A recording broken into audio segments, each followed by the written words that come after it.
Et voilà, nous voilà ici à Istanbul, au palais Topkapi, résidence des sultans ottomans entre le 15e siècle et le 18e siècle, c'est bien ça, Elias? Ouais, même jusqu'au 19e siècle, il me 19, semble, ouais, jusqu'au 19e. lorsque le palais de Dolmabahçe, qui se situe de l'autre côté de la Corne d'Or, donc palais plus de style européen, français même, a été construit et est devenu par la suite la résidence des sultans ottomans jusqu'à la chute de l'Empire. Et quand l'Empire a chuté, c'est bien évidemment Atatürk, fondateur de la République de Turquie, Bien sûr, qui a pris ce même palais, donc Dolmabahçe, en résidence. Et c'est même là, je crois qu'il est mort en 1938. Voilà. Mais ici, là, déjà, le palais de Topkapi, c'est le 400 ans d'histoire. Ouais, et on est au cœur de l'Empire ottoman, on se sent vraiment dans l'Empire ottoman de l'époque.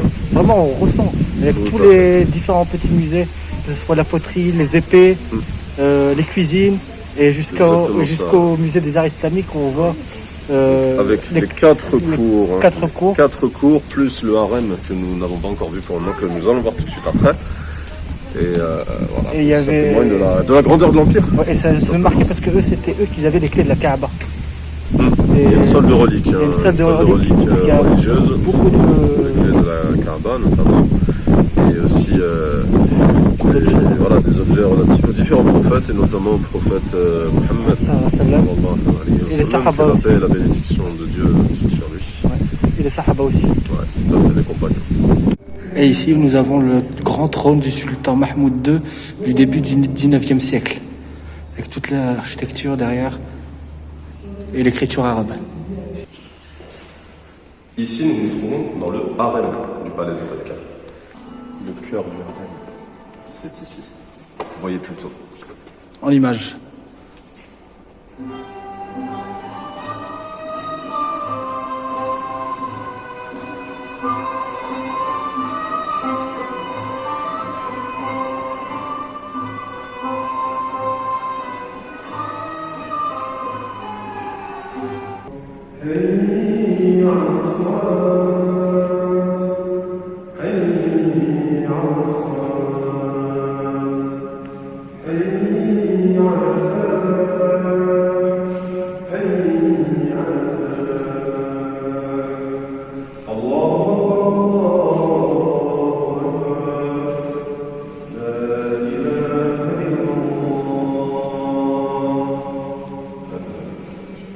L'heure de Doha, il n'est pas encore arrivé.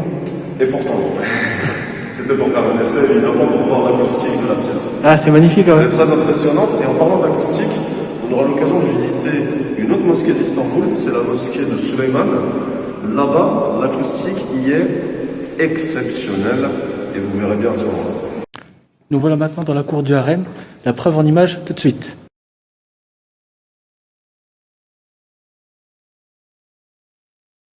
L'église Sainte-Irène du 6e siècle et qui a été très bien conservée ici. Ouais, et surtout qu'elle est en fait juste derrière Hagia Sophia. En fait. Ouais. Juste derrière Hagia Sophia, on y accède depuis la première cour du palais de Topkapi. Exactement.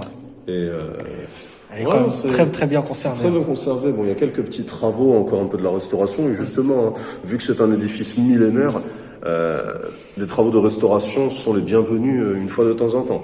Et c'est exactement ce qu'ils sont en train de faire ici. Voilà. Ils sont impliqués, ils sont quand même très impliqués, les Turcs, de manière générale. Oh, un chat! Un chat. Il est trop mignon. Mais il a des dents, par contre, son khara. Il va te mordre ta caméra, tu vas rien comprendre. Ah, rien, ça va aller. Bienvenue dans l'Empire du côté obscur. Eh non, je rigole, on est à la citerne basilique à Istanbul. Franchement, c'est un magnifique endroit à visiter. Pour 30 livres turcs. 30 PL.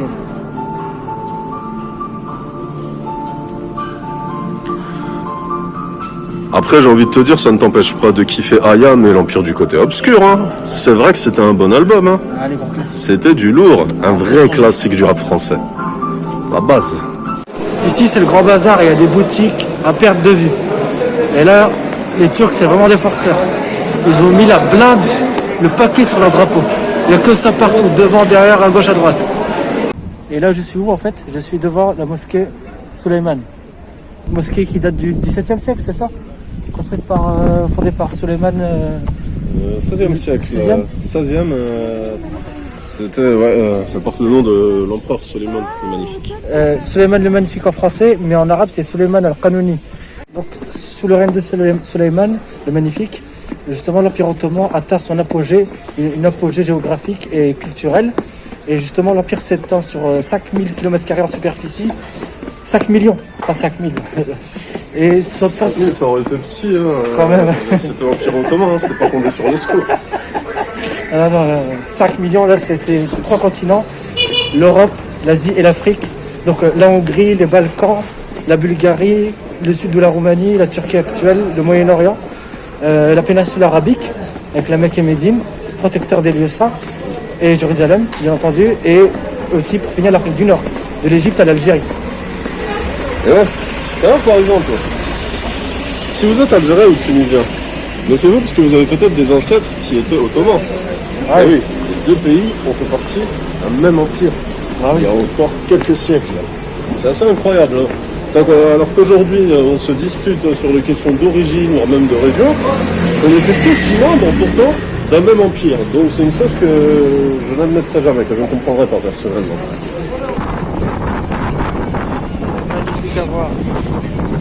Nous avons pris un bateau vapeur qui se fait appeler Vapo en turc.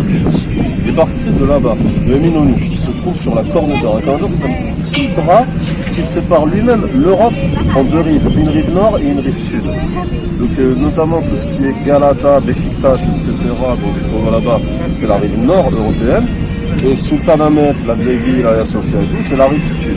Entre les deux, la Corne d'Or se trouve le port d'Eminönü. D'Eminönü, où nous avons pris le ferry qui a traversé le Bosphore, à l'instar de ce bateau-là, pour rejoindre ici le port d'Üsküdar qui est côté asiatique. Voilà maintenant dans la tour de Galata, à 60 mètres d'altitude, et on peut apercevoir les deux. Il y a également aussi derrière moi une maquette d'Istanbul, une maquette phonamique d'Istanbul. Il y a aussi les bateaux qui bougent. Ils sont un peu mobiles mais ils bougent. Ouais, trop classe.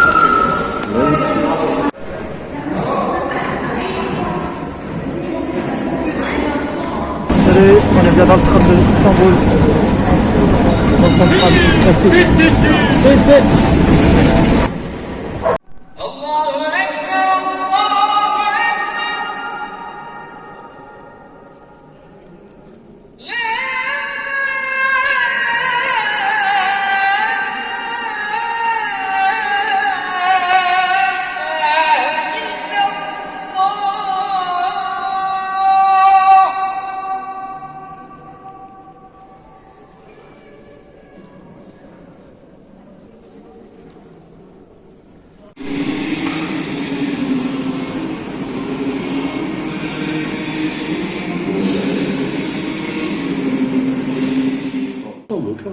Faites pas les crevards, partagez un peu là. À mon avis, Günaydin. c'est celui qui est à gauche là, il est pas content, regarde ses yeux. Mais mon ref, ok, je suis kabyle, mais wesh. Au calme. Maraba, mon frère. Il m'a des choses là. De ouf. Ah, il est trop stylé ici le mec, le calligraphe. De ouf. Avec les écritures arabes. Masha'Allah. Salwa ottoman. Masha'Allah, le plus beau tapis d'Istanbul. On voit bien le quartier Sultan Ahmed, la mosquée bleue, Hagia Sophia, et de l'autre côté, ici c'est Taksim, Istanbul. et la partie est, sur la gauche droite. Ça n'empêche pas que Paris va gagner ce soir là contre Istanbul. On verra, parle pas trop vite. On verra. Bref. T'es en Turquie ici, t'as oublié. T'es pas à Paname. Hein. Tahia 2Z, Rien à voir.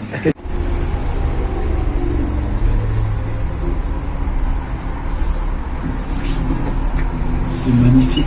Très bien, ouf.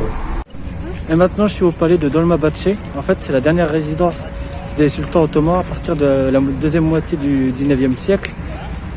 Donc ici, par le premier sultan qui l'a construit, donc Abdelmajid, et jusqu'à la fin de ses successeurs.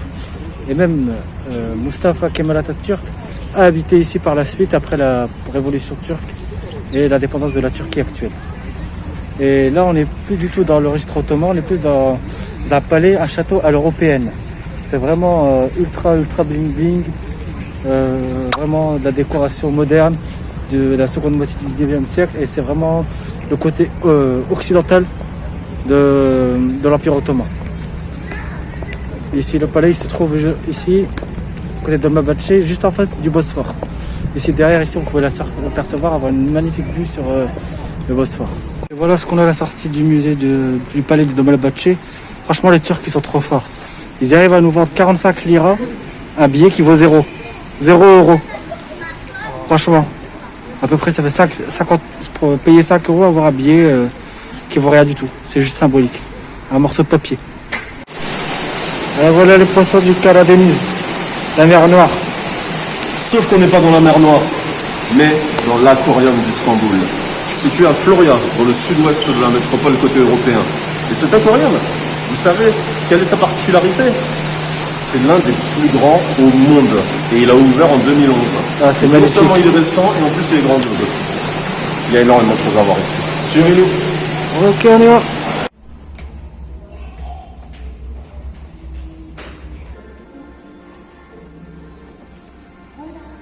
Juste derrière moi, j'ai le poisson le plus stylé. Un bon requin.